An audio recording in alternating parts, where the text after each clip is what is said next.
guys, it's so important that as women we're consistently backing each other up, supporting each other, lifting each other up in this community. We've seen the wonderful things that have come from women doing that with each other, and there's just no reason to stop. Let's keep going, and that's what this is for. And I love being in a room with such brilliant minds and brilliant creativity.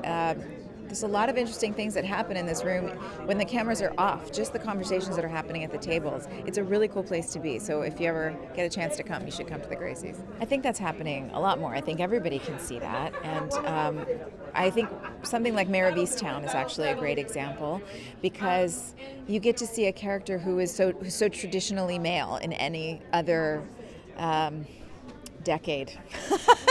And so to be able to watch a woman who is carrying that part without it, we're re-asking the question of what is femininity, and that it doesn't just have to fit in one specific box.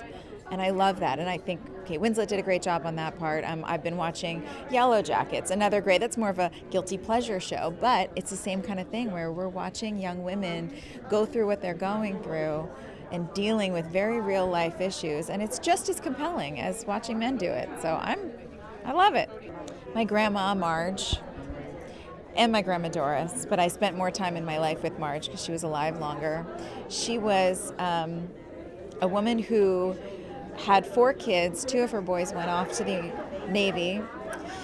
She raised 2 very strong, independent, amazing women, my mother being one of them. And then when the kids were out of the house, she said, okay, I'm going to go to Papua New Guinea and be a missionary. Like 45 years old, which at that time was, kind of old.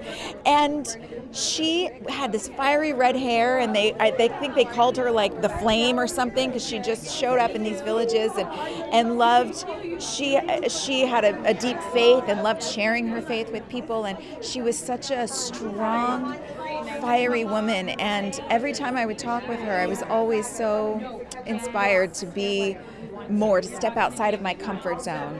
And I try and surround myself with women like that, or women who I see the potential that somewhere that they could go, and we inspire each other. And I do get asked this question a lot, and my answer is always, don't do it because you want to be famous. It's kind of the worst reason to do anything at all anyway, but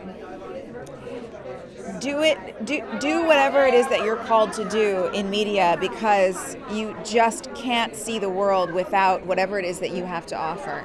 That's why you do it. And if doors keep shutting in your face for years and years and years, maybe you have to pick up a side gig. Maybe you find that you're drawn to something else, but there's still a tug in your heart toward media. Do it to whatever capacity you can, and if the doors open, run with it and see what happens. But find your fulfillment in your inner spiritual life. That can't come from needing other people's approval, because it's just not going to work.